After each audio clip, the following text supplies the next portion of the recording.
This is called We Are. Terence worked for a computer supply store in Castle Bromwich in Birmingham, and when Terence had finished work he was very tired, but he would still have to drive home in his Vauxhall Astra, a blue Vauxhall Astra with a faulty front wiper that would squeak when he put it on.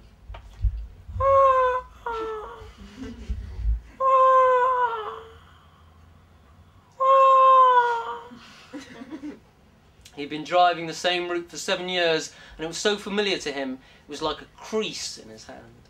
From Castle Bromwich through Kingshurst and Chelmsley Wood, and onto the M42 at Junction 7, then off again at Junction 4, onto the A34 past Chiswick Green, and then home to Shirley Heath. And when he arrived home in Shirley Heath, he would peck his wife, Madeline, on the cheek, make a cup of tea, and sit in front of the television, and then he would have his dinner, and he would watch television some more, and then Madeline would go to bed, and then he would watch more television, and then he would go to bed, and then he would lie in bed and listen to Madeline breathing, and then he would listen to the cars outside, and he would think about the people he watched on television, and who they were, and what they did, and where they came from, and he would feel himself falling asleep, and he would kiss Madeline's pillow, but not Madeline, as he would be afraid he would wake her, and he would think, I have a comfortable life. I am glad I have a comfortable life. And then he would fall asleep, and the next day he would go downstairs and have a cup of tea and watch television at the breakfast bar and peck Madeline on the cheek, and go back to work in the blue Vauxhall Astra with the squeaky front washer, which he really ought to replace and would do tomorrow or next week, and he would turn onto the A34 past Chiswick Green, onto the M42 through Chelmsley Wood and Kingshurst and back to Castle Bromwich, and he would do this 5 times a week as he had done for the past 7 years until Tuesday. Until Tuesday the 21st, until Tuesday the 21st of March of this year of our Lord, when something happened. Something that never happened to him, or indeed to anyone he knew. Not Madeline, not his best friend George, not to Mr. Dimmock, the man who lived next door, who always seemed to be on holiday and was boasting about things he had done, or was about to do, or his daughter was about to do. It hadn't happened to any of them. It only happened to him. He had had an unexplained encounter of the 3rd kind. It was on the A42 between Chiswick Green and Shirley Heath. It was raining. The squeaky wiper was on.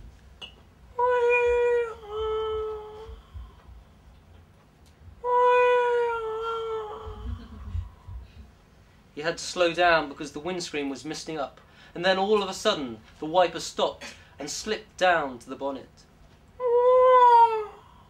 Then 2 human, yes, 2 definitely human fists appeared out of the drizzly sky and pressed against the windscreen.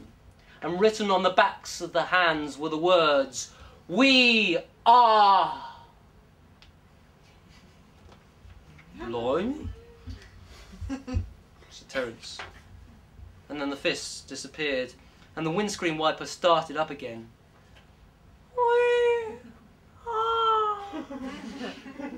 We are. He continued home to Shirley Heath, and he pecked his wife on the cheek, and he made a cup of tea, and he watched some television, and Madeline went up to bed. And later on, he went up to bed, and he kissed the edge of her pillow. He wanted to tell Madeline, but he was worried she would think he was going mad. Perhaps, he thought, I am going mad. He lay there in the dark and tried to listen to the sounds outside. He tried to think about the people on the television, who they were and where they'd come from and what they did, but he couldn't do that tonight. All he could think about was who he was, what he did, where he was going. He looked to the back of Madeline's head, the streaks of colour that had been put in last week by the local hairdressers, the hair that Madeline wouldn't let him touch. He turned away from her and fell asleep. In his dreams he saw windscreen wipers like hands, and he kept thinking, who are we? Who are we? Who are we?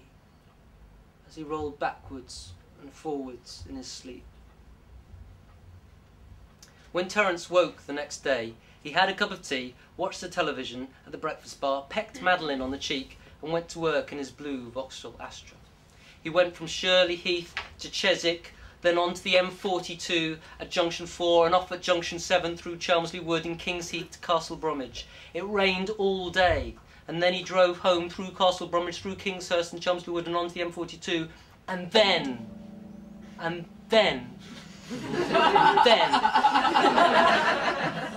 on the A34 between Chiswick Green and Shirley Heath, just as before, his windscreen wipers stopped and slid down to the bottom of the screen. The two fists approached him out of the mist with the words, "We are," written on them. But this time the fists came together and the arms, and written on the backs of the arms were, "Ready. We are ready. We are ready." And then just as suddenly, they disappeared. Terence pulled the car onto the pavement and put the hazard lights on. He listened to them tick as the rain hammered around him.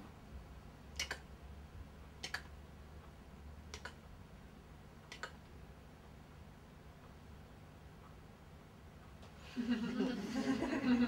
He pulled the car back onto the A34, past Chiswick, and then home to Shirley Heath.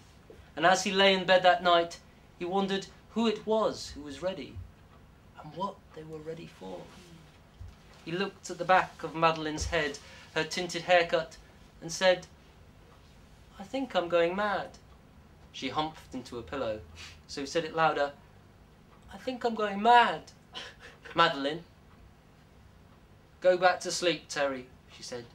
"It's a bad dream." He kissed the edge of her pillow, but he couldn't go back to sleep. "We are ready," he whispered. "We are ready." He blinked his eyes and imagined he could hear the sound they made as the films of wetness closed and unclosed about his lashes.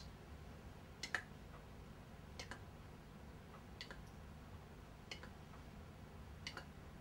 The next day it continued to rain, heavy, hard, relentless. On the way home he slowed the car right down between Chiswick Green and Shirley Heath. He wasn't going to be caught out this time. The windscreen wipers stopped and slid down the screen. The hands emerged out of the mist. "We are ready. We are ready." "What?" he shouted out loud. "What are you ready for?" And then the fists turned round and opened up. "For you!"